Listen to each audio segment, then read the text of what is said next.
আসসালামু আলাইকুম, welcome to my channel. আমি আরিফুল হোসেন আনোয়ার। আমরা পড়তেছিলাম এইচএসসি আইসিটি চ্যাপ্টার 3 সংখ্যা পদ্ধতি এবং ডিজিটাল ডিভাইসের যে লজিক গেটগুলো আছে, এই লজিক গেটের ওয়ার গেটটা নিয়ে আমি পূর্ববর্তী ভিডিওতে টিউটোরিয়ালে আলাপ করছি এবং আজকের এই ভিডিওতে আমি এন্ড গেট নিয়ে কথাবার্তা বলবো। সো এন্ড গেট হচ্ছে একটা মৌলিক গেট, সেটা হচ্ছে গুণের ক্রিয়া। সো একটা গেট নিয়ে আলোচনা করতে চাই, তাহলে আমার 4টা স্টেপ আপনার মনে রাখতে হবে। সেই স্টেপগুলো আমি লিখি। ফার্স্ট অফ অল আপনি সংজ্ঞা দিবেন। কি সংজ্ঞা? সংজ্ঞা। 2 নাম্বার যে স্টেপটা আছে সেটা হচ্ছে ফাংশন নিবেন আপনি একটা, এবং 3 নাম্বার যে স্টেপটা আছে সেটা হচ্ছে সত্যক সারণী আঁকবেন, এবং 4 নাম্বার যে স্টেপটা আছে সেটা হচ্ছে লজিক গেট। লজিক গেট সার্কিটটা আমি আপাতত বাদ দিচ্ছি। ওকে, সো এই 4টা বিষয় আপনার মনে রাখতে হবে। সো চলুন শুরু করি।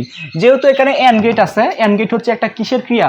একটা হচ্ছে গুণের ক্রিয়া। সো যেহেতু এটা গুণের ক্রিয়া আছে, তাহলে আপনি সংজ্ঞাটা এভাবে দিবেন: দুই বা ততোধিক ইনপুটের জন্য দুই বা ততোধিক থাকতে হবে। কারণ হচ্ছে ইনপুট আপনার এন্ড গেটের মধ্যে, বা যেহেতু এটা মৌলিক এন্ড গেট বা গুণের ক্রিয়া, সেক্ষেত্রে আপনাকে লজিক গেটটার যে ইনপুট আছে, ইনপুট 2টা দিতে হবে।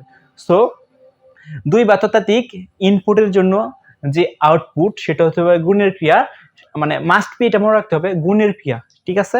সো এটা হচ্ছে আমাদের লজিকের সংজ্ঞা। এবং হচ্ছে ফাংশন যে আছে, এই ফাংশনটা যদি আমি আঁকি, তাহলে মনে করেন এটা সিম্পল। আমি ফাংশন, একটা কথা হচ্ছে, ফাংশন আপনি যেটা মনে হয় সেটা নিতে পারবেন।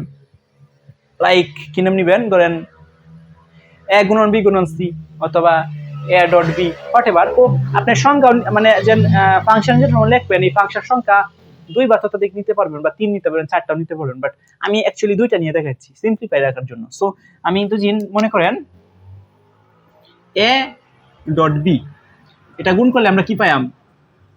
A B পাইম। এর সাথে বি গুণ করলে আমরা কি পাইম? A B পাইম। ওকে, সো আমার সংজ্ঞা দেওয়া শেষ,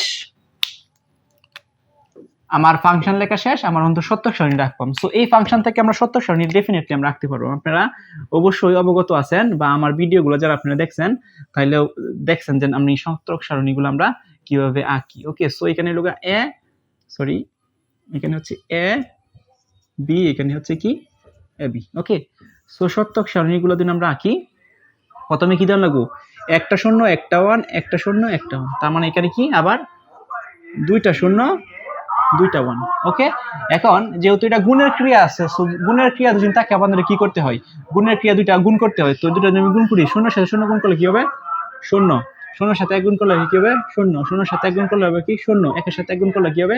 1। সো আমাদের সত্যক সারণী দেওয়া শেষ। যারা সত্যক সারণী আপনারা না পারেন, তারা যেন আমার ভিডিওগুলো আছে, পূর্ববর্তী যে প্লেলিস্টটা যেন আমার আছে, এই প্লেলিস্টটার যেন উপরে যে ভিডিওগুলো আছে, এই ভিডিওগুলোর মধ্যে বা নিচে যে ভিডিওগুলো আছে দেখবেন, সেখানে সত্যক সারণী নিয়ে আমি এক্সপ্লেইন বিস্তারিত কথাবার্তা বলছি। ওকে, সো এই হচ্ছে আমাদের সত্যক সারণী শেষ। এখন আমাদের লজিক গেটটা লিখবাম। সো লজিক গেটটা যদি আমি লিখতে চাই, তাহলে এটার লজিক গেটটা হবে এরকম, লাইক ডি এর মতন। ওকে, এটা লজিক গেট হবে কি ডি এর মতন। ওকে, এই ডি এর মতন। ওকে, সো এখানে আমি ইনপুট দেব লগা এ আর কি বি, তাহলে আউটপুট হয় কি এ ডট বি।